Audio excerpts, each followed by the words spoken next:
bom? Vamos lá. Convidar todos que estão presentes aqui, né, nesse nosso espaço virtual, conectados em coração e mente, e mais do que isso, conectados a um mundo maior, à espiritualidade maior, que a todos nos conduz, que a todos nos protege, nos abençoa, nos orienta. Conversar com o nosso Pai Criador. Muito obrigado, Senhor, Senhor da vida. Muito obrigado pela oportunidade da vida. Muito obrigado, Mestre querido, por mais uma semana de encontro. Um encontro semanal ininterrupto. Por inspiração do alto, que toda santa semana aqui estamos novamente a ouvir boas palavras, a ouvir o seu Evangelho, Jesus. Jesus amado, Jesus amigo. Nós temos muito a agradecer mesmo. A pedir também, Senhor, por aqueles que, por uma razão ou outra, passam por dificuldades, seja do ponto de vista emocional, espiritual, mas também material, Senhor. Cada qual com a sua parcela de dor, cada qual com a sua parcela de sofrer, mas também, Senhor, nossa doutrina é a doutrina da esperança. E por isso que nós aqui estamos a elevar os nossos espíritos como se estivéssemos no cume de uma montanha, a observar a planície, Senhor. A observar tudo o que se passa. É passageiro, é efetivamente efêmero e que certamente, com força de vontade, com persistência, com fé, com esperança, mas sobretudo, Senhor, com trabalho no bem ao próximo e a nós mesmos, nós temos certeza, Jesus, que o Senhor estará lá, no fim, nos aguardando, como se diz, como o Senhor disse, até o fim dos tempos. E nós temos certeza, Senhor, que ainda que atrase esse processo, conforme o Senhor mesmo prometeu, não há ovelha que se perca nesse caminho. E certamente aqueles que nesse momento se encontram mais relutantes, mais refratários à luz, à necessidade da transformação, possam eles, Senhor, possam eles oferecer uma brecha que seja, para que esse amor brote, para que Jesus efetivamente possa persuadi-los de que o caminho, o verdadeiro caminho é o caminho do amor. Se conosco, Jesus, Maria Santíssima, se conosco, Adolfo Bezerra de Menezes, nosso querido amigo. Se conosco, Alcides de Castro, hoje, agora e sempre. Graças a Deus. Que assim seja. Então, passa agora a palavra para o nosso amigo Alexandre. Fala toda a sua, tá? Obrigado. Então, graças a Deus, graças a Jesus, graças aos nossos amigos espirituais que nos envolvem durante esse trabalho que nos conecta, literalmente nos conecta, através dessas ferramentas de informática, e nos faz, pelo menos durante essa horinha, pensar sobre as verdades maiores, sobre tudo que nos aguarda no plano espiritual, principalmente. Irmãos, mais uma vez, boa noite a todos. Eu pedi a Glaê que ela me desse o tema da noite, né? Como já havia feito da outra vez, em que eu estive aqui com vocês, o Márcio não estava com a gente naquela feita, a Glaê ela me deixou à vontade para escolher o tema. E então, eu, em face do mês de setembro, que é belo, é um mês que é dedicado à prevenção ao suicídio, e também porque eu já tinha preparado esse material para outras casas, e de alguma maneira esse material foi bem recebido. generosidade dos meus irmãos nessas outras casas que os impediu de fazerem críticas mais acerbas e até essa bondade que os caracteriza os levou a elogiar o estudo. Eu me senti a repetir o estudo. E eu vou, se vocês não se opuserem, porque eu também estou pronto a mudar aqui o tema, se vocês preferirem que nós falemos de um assunto, digamos assim, estritamente evangélico, embora o assunto que nós vamos falar é principalmente da doutrina espírita, mas, obviamente, um assunto que é também da doutrina cristã, e também é uma mensagem que não deixa de ter um cunho evangélico. Então, não sei, se vocês não se opuserem, eu vou aqui... De forma alguma, Alexandre, desculpe colocar, mas o que vem da sua boca e parte do alto diretamente para a sua cabeça, né? Digamos assim, de forma bem simples, nos é sempre muito bem-vindo. Então, não é à toa que a Aglaé sempre reforça o convite, e o que vem que o nosso coração seja terreno propício para receber as sementes da noite. Obrigado, Márcio. Você é um irmão querido e uma pessoa muito generosa. Então, eu, quando falo sobre o suicídio, eu tenho um livro, vamos chamar um livro de cabeceira, que é Memórias de um Suicida. Memórias de um Suicida discorre, já na forma de um romance, mas um romance lindamente escrito e também muito fecundo em ensinamentos, não apenas em apresentar um drama. Ele é muito denso, ele é muito extenso. Então, quando eu vou me ocupar de falar sobre esse tema durante um tempo relativamente curto, eu me remeto sempre obrigatoriamente ao céu e ao inferno. Até um dos livros da codificação esquecidinhos, deixado assim de lado. Eu acho que ele só não é mais esquecido que a Gênese. Mas o céu e o inferno, principalmente na sua segunda parte, série de comunicados espíritas, uma série de comunicados dos espíritos, e não apenas dos espíritos nobres e evoluídos, mas muitas comunicações de espíritos sofredores.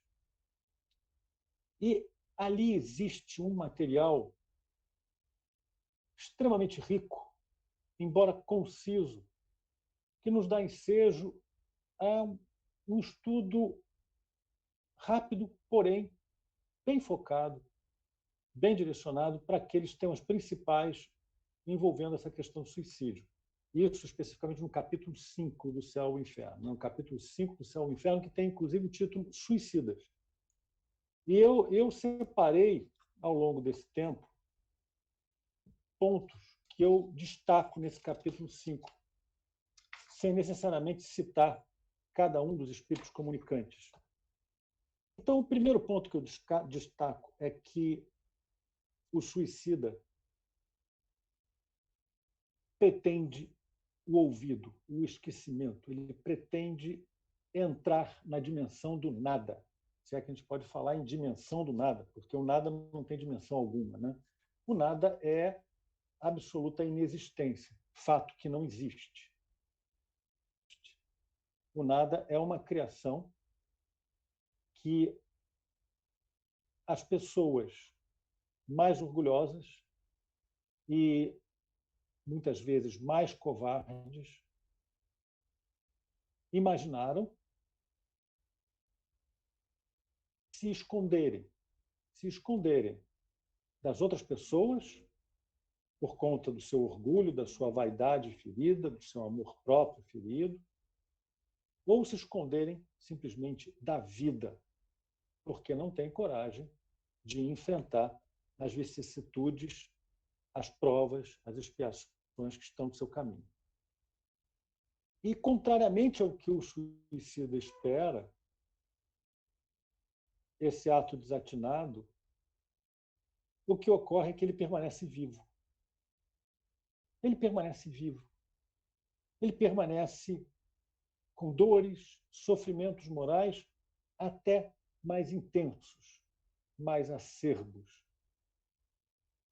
E um dos grandes sofrimentos pelos quais o suicida passa é a ligação que o mantém preso ao corpo, que já não pode sustentar a vida, mas que ainda tem uma quantidade de fluido vital põe ao espírito do suicida a permanência ao lado dessa matéria já inanimada durante todo o tempo que ainda lhe restaria dentro do plano encarnatório original.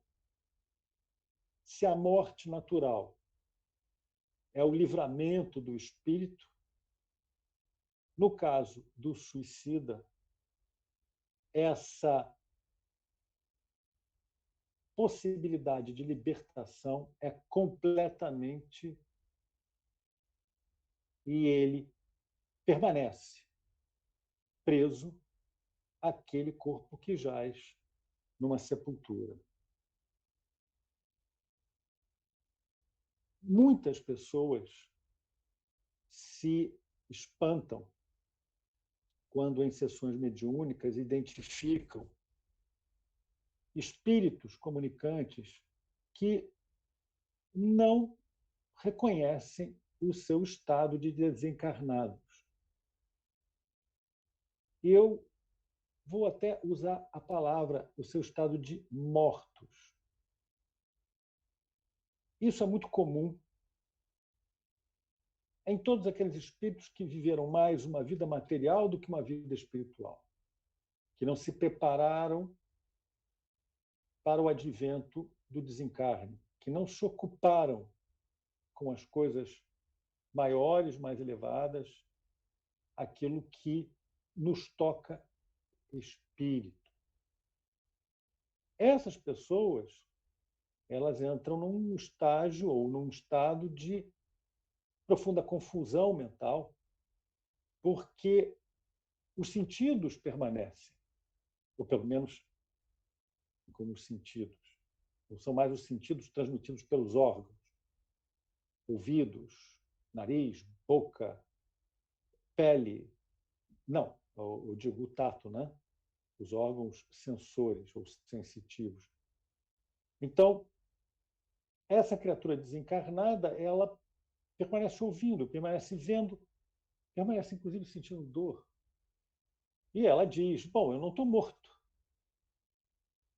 De fato, a morte, como a anulação, ela não está morta, ela está viva.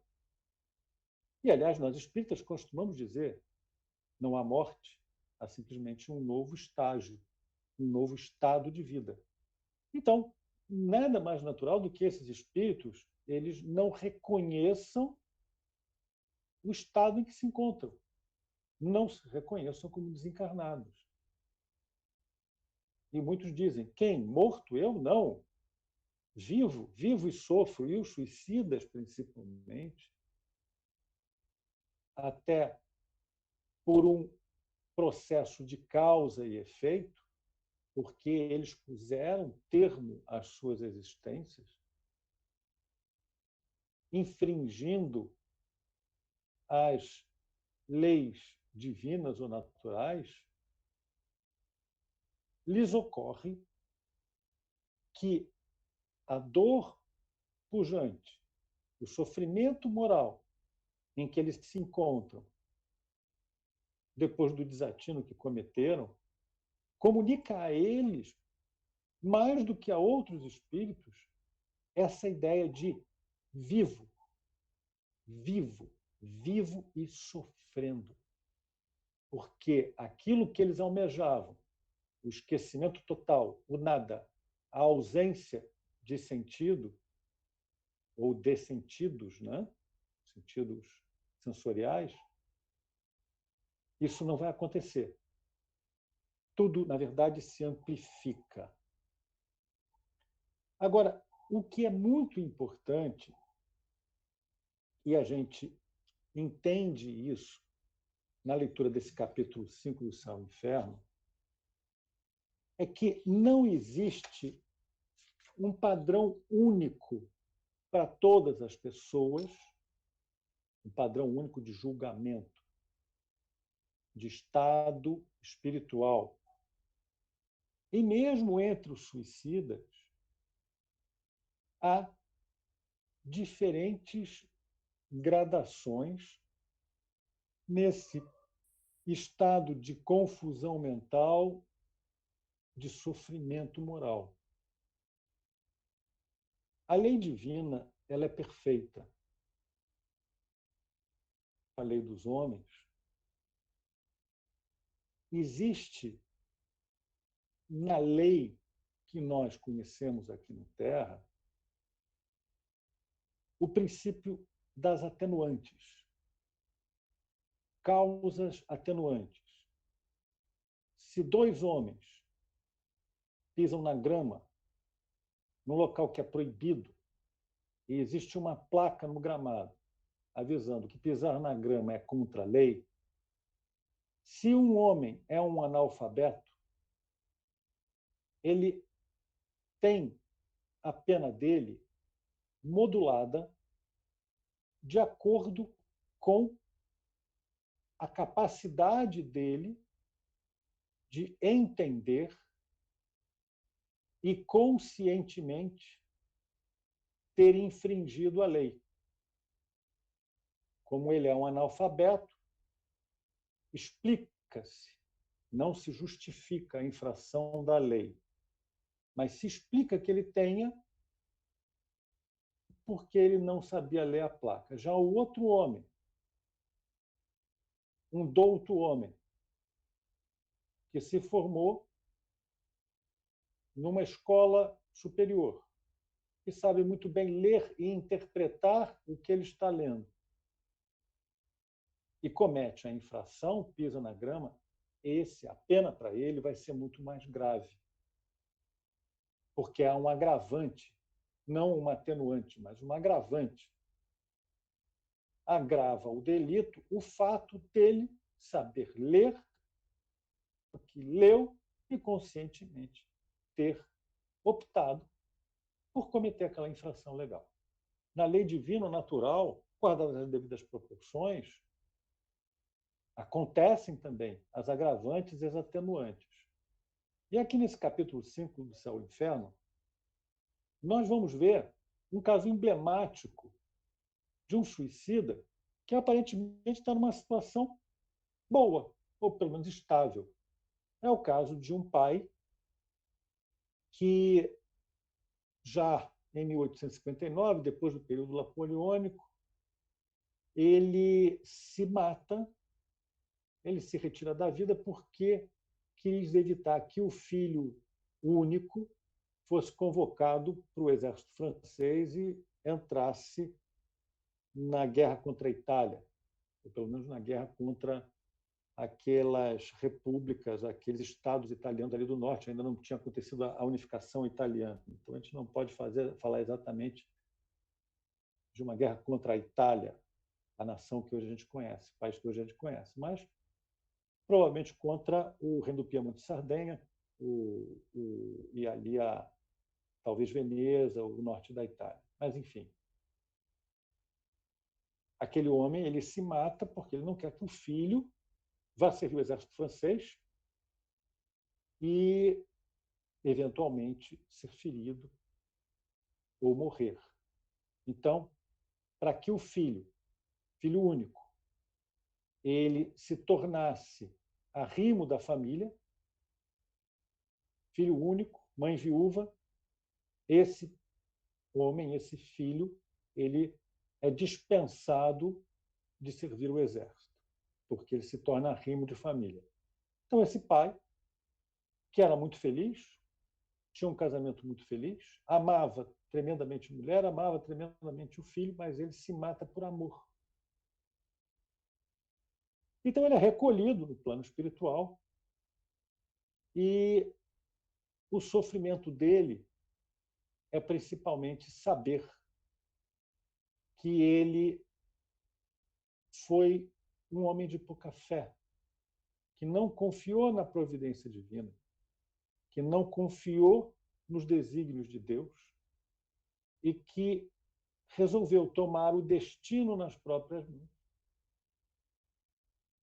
olvidando que tudo que Deus faz é certo, é justo, é piedoso.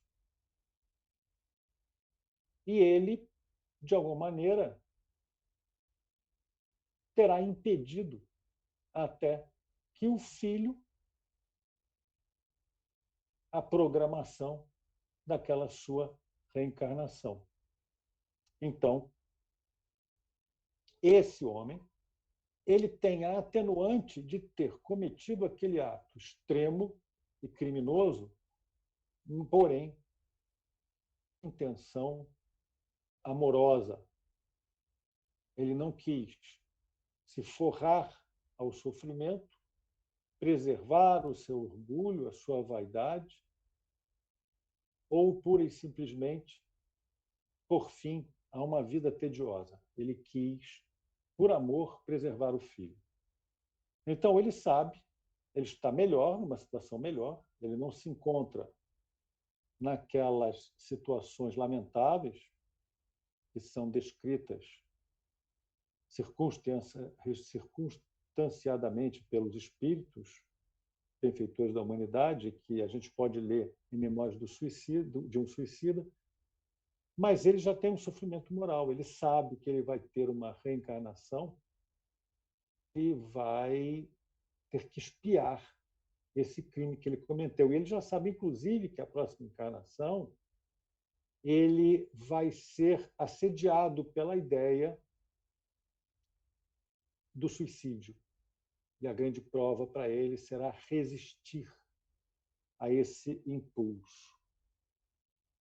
Então, o que à primeira vista também parece um tanto injusto, né? Algumas pessoas comentam, mas olha, mas ele se matou por amor, o amor não justifica tudo. Explica, como eu disse antes, no caso dos dois homens que pisaram na grama. Explica. As explicações geram agravantes e atenuantes, mas perante a lei nada justifica. E, principalmente, o que se deve pensar é que faltou-lhe fé, resignação cristã diante dos fatos, e isso é algo que se pede às criaturas para sua própria evolução. E, por fim, ainda há de se considerar que, se a morte, o suicídio por amor, ele justificasse o suicida, nós abriríamos a porteira para que não apenas tivéssemos suicídios em massa, mas também tivéssemos homicídios. Porque se por amor eu posso tirar a própria vida, porque por amor eu não posso matar também? Os filhos padecendo expiações tremendas. Então eu vou botar termo a esse sofrimento por amor, porque eu amo os meus filhos e eu não quero vê-los sofrendo, então vou matá-los. E aí, não tem limite para isso. Vamos praticar a eugenia, vamos praticar a eutanásia e vamos colocar termo a todo tipo de sofrimento, sempre nos justificando com o amor. O amor pelos nossos semelhantes, pelos nossos filhos. O amor. Então, claramente, está essa tese. E esse irmão que tirou a própria vida por amor ao filho ainda terá de voltar para resgatar o crime cometido. Uma das graves, chamemos assim, punições, entre aspas, né? Que sofrem os suicidas é a repetição do ato, a sensação que ele sentiu no momento do desencarne. Enforcados se sentem a sufocar o tempo todo. Aqueles que se afogam sentem faltar o ar o tempo todo. A dor nos pulmões quando a água invade. Os que se lançam de alturas revivem seguidamente o desespero da queda, do vazio debaixo de si. Esse reviver contínuo lança mais um grau de sofrimento ao suicida, e esse grau de sofrimento ainda é mais agravado porque o suicida ele não reconhece fim nesse sofrimento. Ele não consegue estimar. Veja que, para o encarcerado, já é um consolo saber que, daí a tantos anos, ele estará em liberdade novamente. E ele passa a contar os anos, os dias, as horas, para o momento em que vai recobrar a sua liberdade. Mas ele sabe que tem um fim. Ele sabe que o sofrimento tem um fim. O suicida ele não sabe. Ele pensa que aquele sofrimento é pela eternidade e isso o deixa ainda mais desesperado, mais angustiado. E ele revive continuamente aquele momento do seu desencarne doloroso, seu desencarne criminoso. Mas, repito, cada falta ela é punida de acordo com as circunstâncias e não há uma punição uniforme para todos.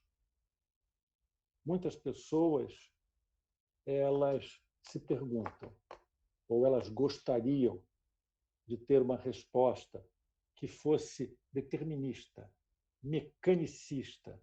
Se você faz isso assim assado, você vai ser punido dessa forma. Se você comete suicídio, a sua punição vai depender da forma de suicídio.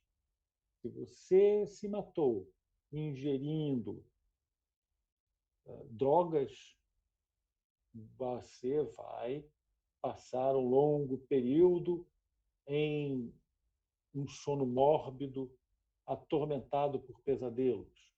E isso vai durar X anos. Não existe. A punição ela é dada ao nosso estado psíquico e moral. Enquanto nós não reformarmos esse estado psíquico e moral, nós não nos libertamos para o nosso próximo estágio. É por causa do estado moral daquele espírito, do pai que se matou para libertar o filho de servir o exército, moral, amorosa dele, aquilo é que reduz, atenua. Não há necessidade da economia divina instruir aquele homem sobre o amor, sobre os laços de família, ou sobre a impropriedade do orgulho,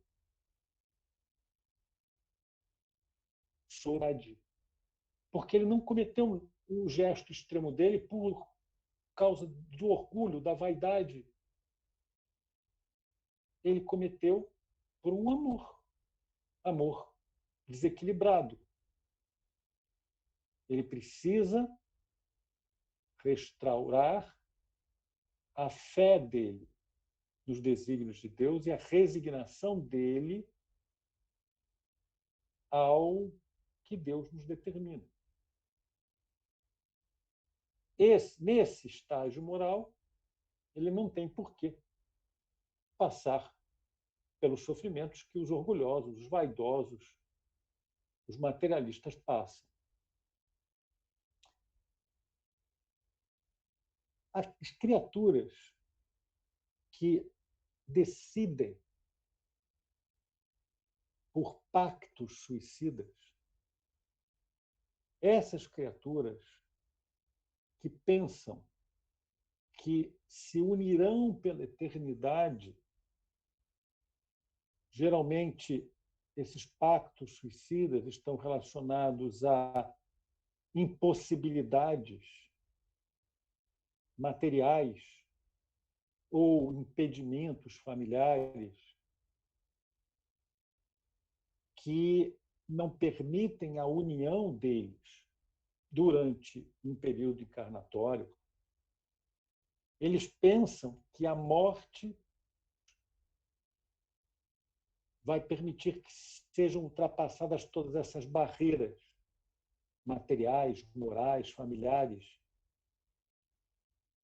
Só que a punição para esses é não apenas o sofrimento decorrente de permanecerem ligados à matéria depois de terem posto fim à vida orgânica, mas, principalmente, o mais duro golpe é que eles não se verão,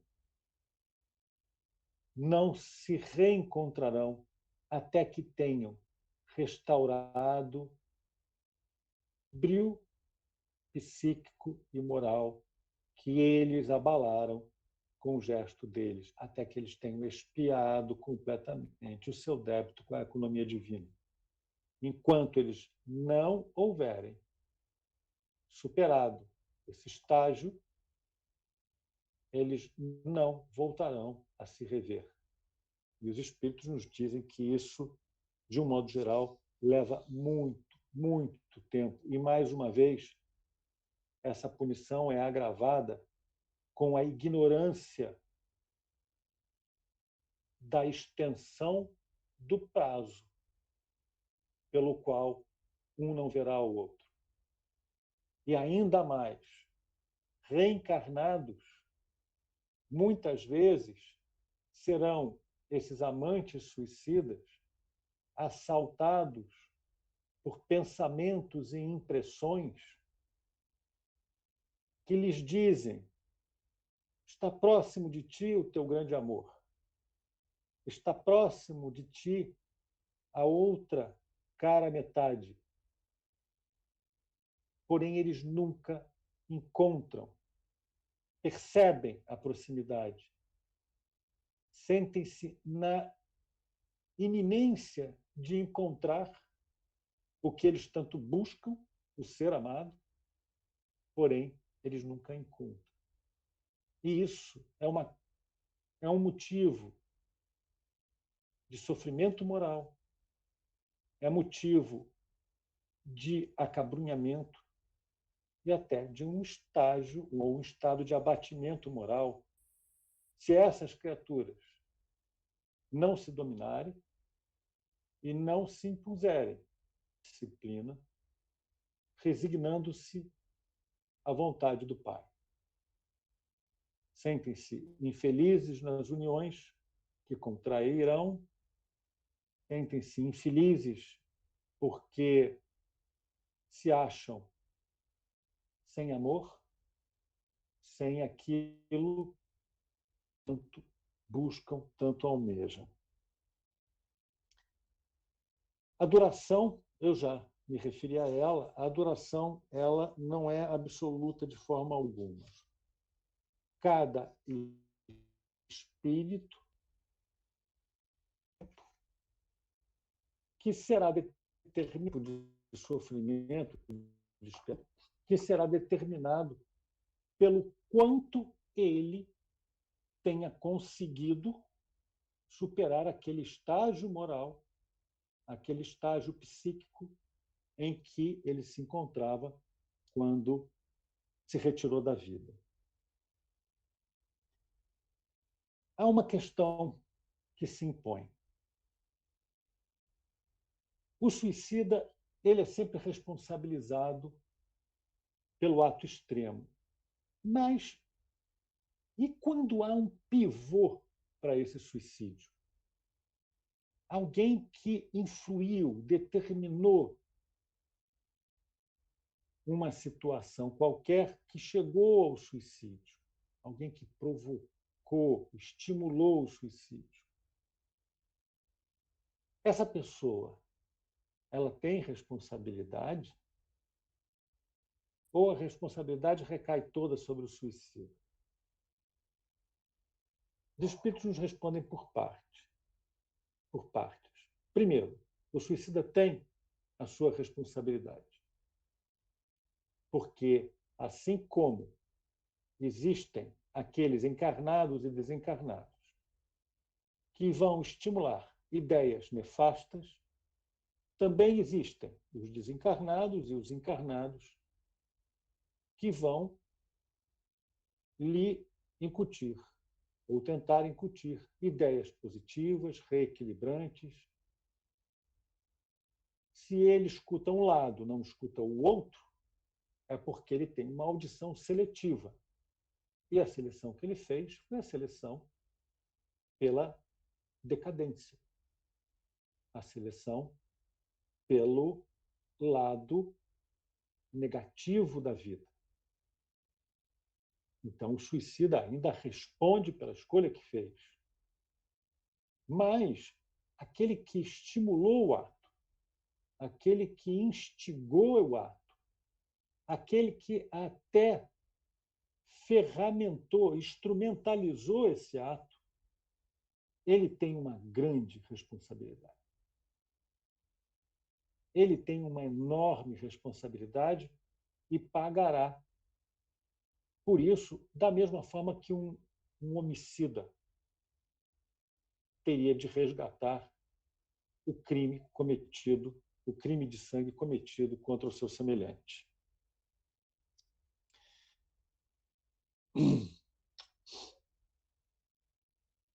As criaturas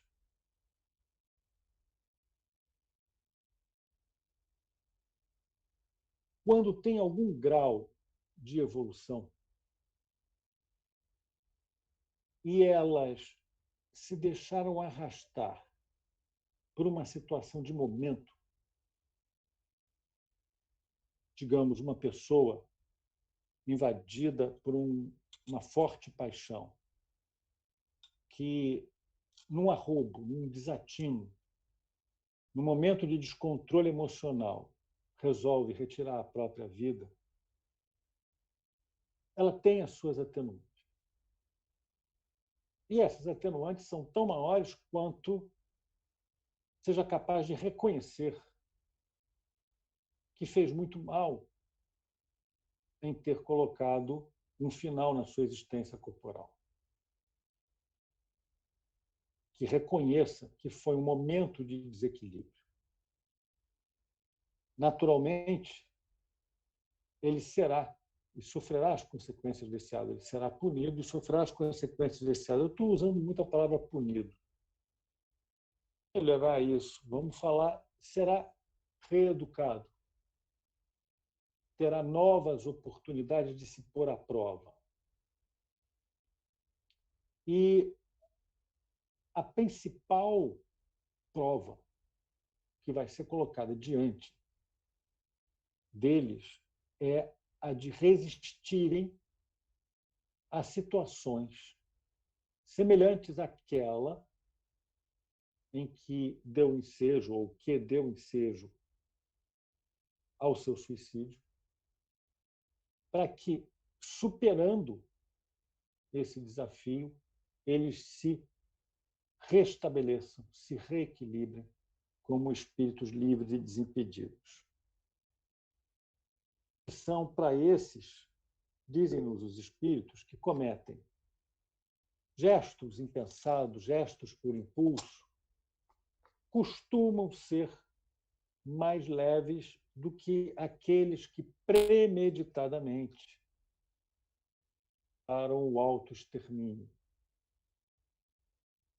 Um momento irrefletido, um momento de exaltação, a ausência da fria premeditação, ela age como uma atenuante.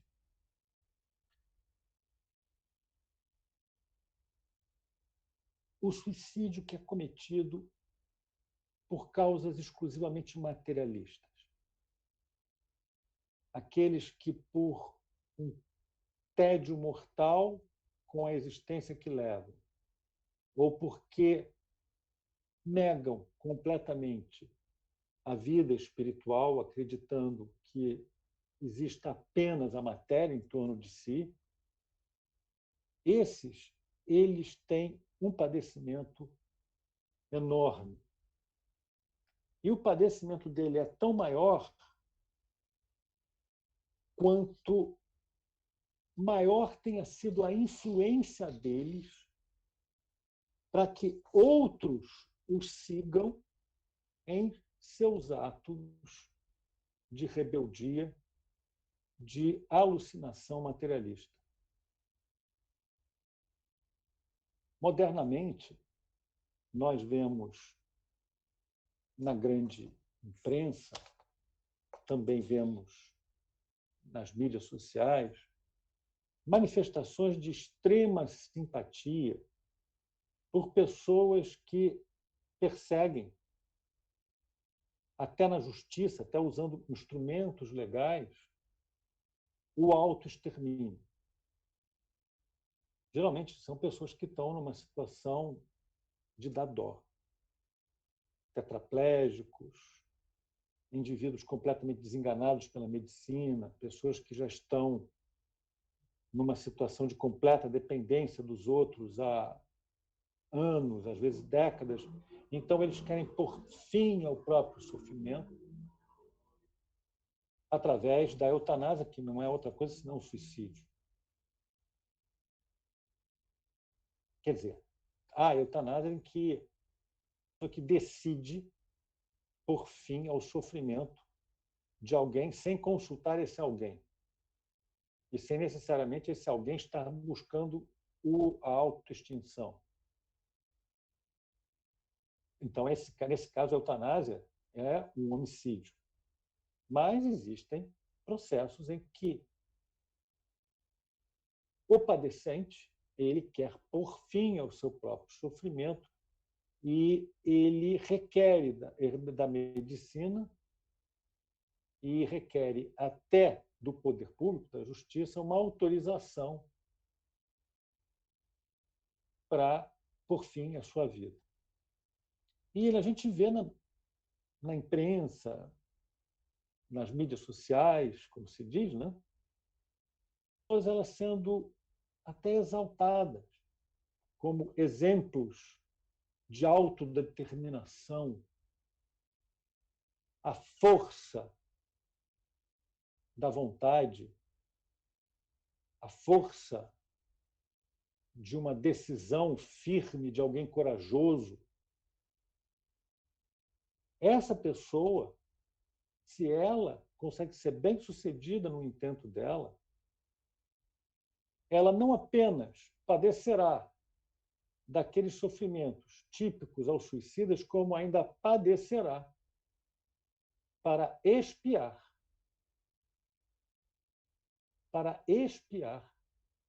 todo o exemplo negativo que ela deixou, todo o exemplo negativo que produziu os mais sensíveis, menos evoluídos, menos resignados, desejo de autoextinção.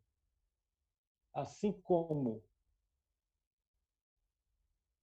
um escritor que produzam peças, obras literárias, que induzam outras pessoas a um comportamento desalinhado com a economia divina, responderão por esses ensinamentos desviados que deixaram para os seus semelhantes aquele suicida que ganhou notoriedade,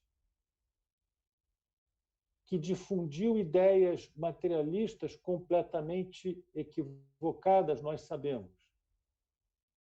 Aquele que foi exemplo para terceiros, esse ele vai ter.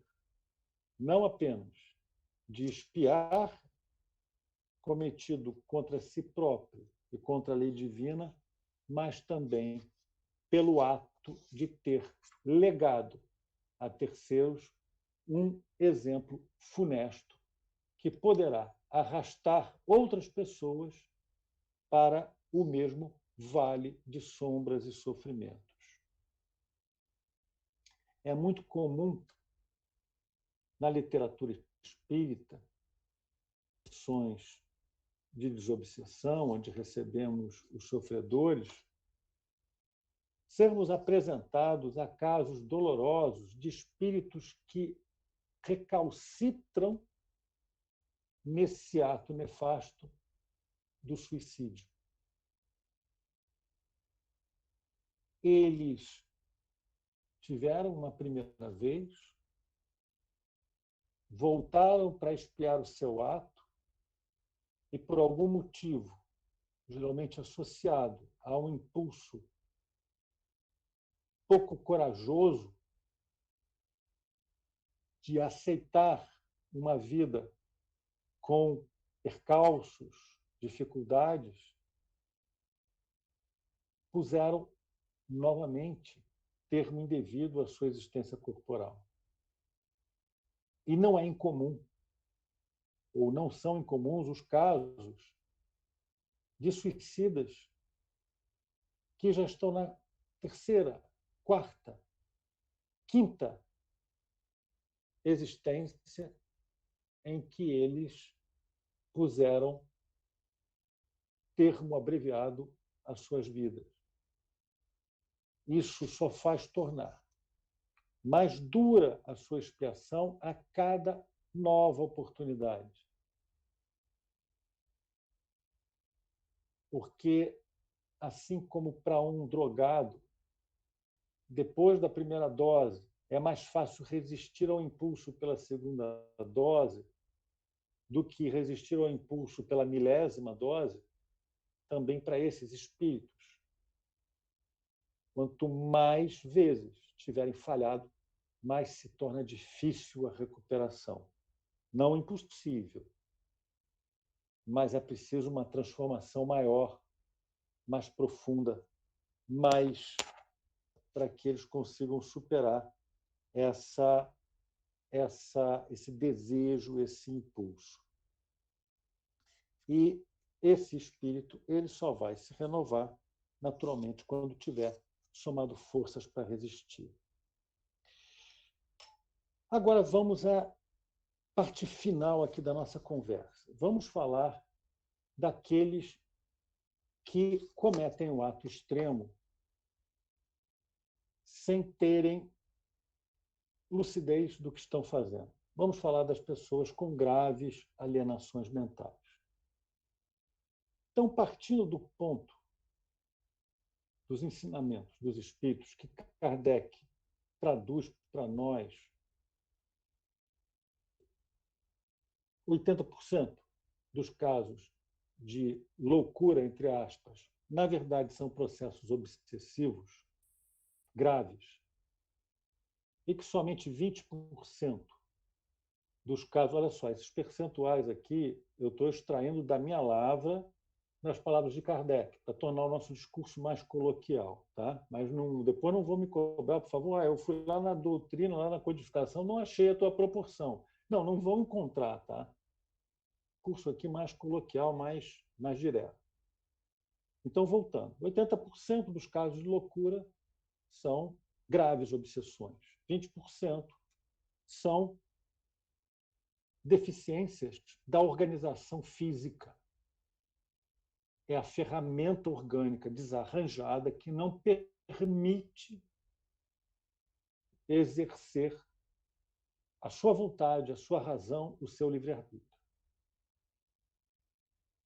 No caso desses 20% que têm uma estrutura física comprometida, se eles acabam se colocando numa posição de risco e sucumbe, ele não sabe que está andando na beira do precipício, ele não entende o risco que corre, cai, morre. Ele vê um passarinho voando, quer voar como o passarinho, morre.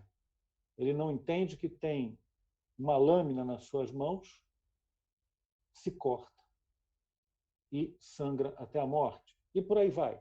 Eles, naturalmente, no critério das atenuantes, têm uma enorme atenuante. Eles não tinham consciência do que faziam. Apesar do que, os espíritos nos dizem que ainda resta uma mínima parcela de responsabilidade a resgatar. Por quê? No estado de vigília, o espírito não consegue exercer sua vontade, mas, quando semi-desprendido da matéria, ele se reconhece e ele não se sabe louco. Então, nesse estado de semi-desprendimento, ele pode tomar algumas ações para a autopreservação. Mas os espíritos nos dizem, olha, ele não tem responsabilidade. A responsabilidade dele é mínima. Mínima, mínima, mínima, minimórum. Já no caso dos obsidiados, a situação toda se reveste de um grau maior de complexidade. Há um obsessor que, decididamente, tem uma ação homicida. Ele deseja a extinção física daquele desafeto. Promove um desequilíbrio psíquico e conduz a sua vítima ao suicídio. Esse, como no caso de um encarnado que instrumenta o suicídio ou que motiva o suicídio em terceiros, esse espírito obsessor, ele é um homicida e responderá perante a economia divina como tal. Já o suicida, ele estava sob um processo obsessivo. No entanto, se há o obsessor, há também o benfeitor. E mesmo sob um processo de obsessão grave, o obsidiado ele tem como agir ou fazer com que a sua vontade atue, nem que seja no último minuto. O caso do nosso grande irmão Divaldo Franco, que por 2 vezes esteve à beira da morte. Uma primeira vez, ele narra, passava um veraneio numa praia e, à noite, uma determinada noite, melhor dizendo, uma noite muito quente, de lua cheia, a casa aberta, uma época, naturalmente, em que os cuidados em relação aos amigos do alheio e a criminalidade era bem menor, ele, no meio da noite, se achou se afogando no meio do mar, porque ele havia, dormindo, sob a influência do obsessor, entrado pelo mar e ele já estava além das ondas, sem conseguir botar o pé na areia, ele estava se afogando, até porque ele não era um grande nadador. Mas ele recuperou a consciência e fez um grande esforço para retornar. Quase se afogou, mas ele não vai e ele retornou.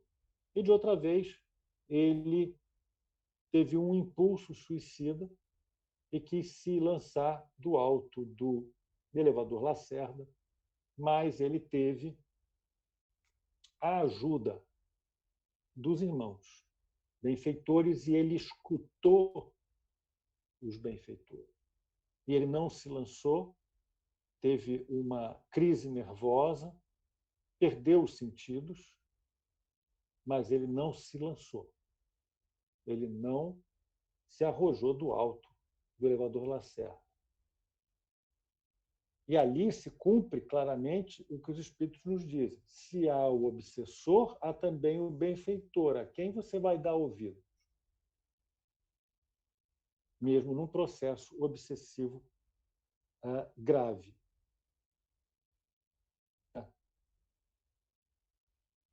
É preciso que a gente entenda que, num processo obsessivo grave, existem atenuantes que também comparecem. E que o obsessor ele vai ser considerado um homicida, claramente. Em todas as circunstâncias, o culpado ele é sempre obrigado a resgatar a própria falta. E em todos os casos, mesmo naqueles em que não temos um suicídio ou um homicídio, nós devemos saber que são raros os espíritos que não estão obrigados a voltar à carne para desfazerem escolhas equivocadas de existências anteriores. Meus irmãos, eu acho que nós chegamos ao final do tempo que nos era atribuído e concluímos os 21 pontos que eu preliminarmente destaquei nesse capítulo 5 da parte segunda do Céu e Inferno, capítulo dedicado aos suicidas. Para os irmãos que se interessarem pelo tema, eu recomendo a leitura desse capítulo. Leitura bem fácil, porque são uma série de anotações de experiências mediúnicas realizadas na Sociedade Parisiense de Estudos Espíritas, ou Sociedade de Estudos Espíritas de Paris. Então, é uma leitura muito fácil, é uma leitura até agradável, mesmo se tratando de um assunto tão pesaroso, né? Para aqueles que desejarem mais instrução, nós temos Memórias de um Suicida. Memórias de um Suicida é um livro que é excelente, porque é literatura da melhor qualidade, de um romance dramático, mas está na forma de um romance. Porém, mesmo nessa forma de romance, o que torna a leitura mais ágil, mais fácil, de conteúdo que eu poderia até chamar de conteúdo técnico, conteúdo próprio da ciência espírita. Então, irmãos, é a recomendação que eu faço a vocês de imediato. Há outros livros que falam muito sobre esse tema. E é importante que no problema do ser, do destino, da dor, temos também. Se não um capítulo inteiro, acho que temos um subitem inteiro dedicado a esse tema. E eu posso arrematar aqui a nossa conversa dizendo que, como Kardec nos falou, o Espiritismo é um grande antídoto para toda ideia suicida, porque ele deixa muito claro ao suicida que não há descanso, que a morte ela não é a aniquilação. A morte do corpo não é a aniquilação. E para o suicida, o que o espera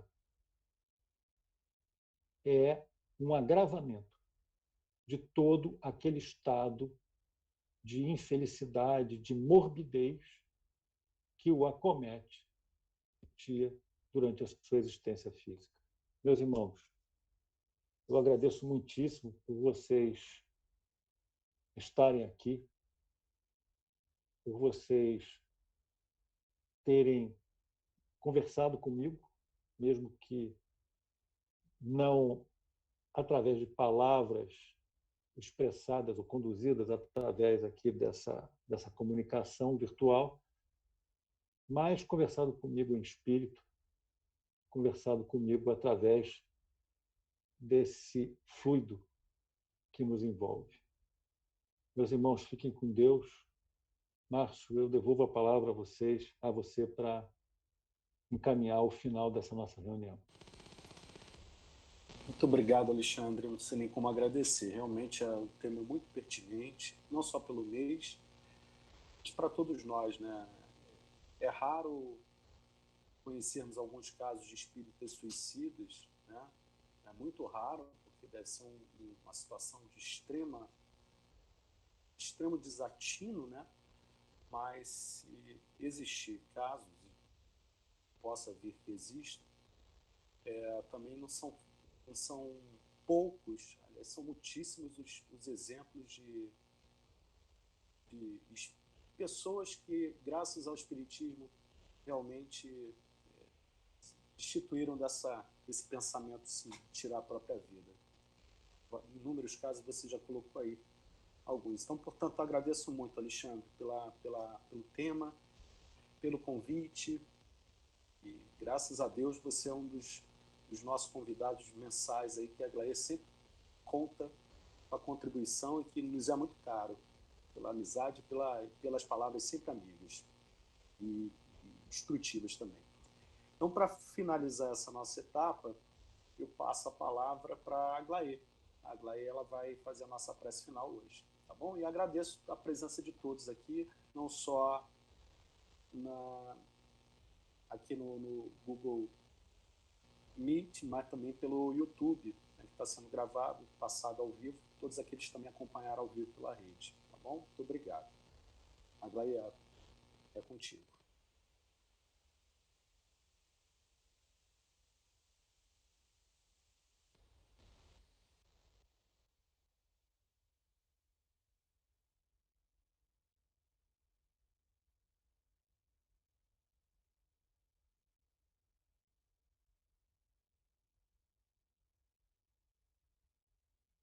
Aglaé, ainda não foi habilitado o microfone.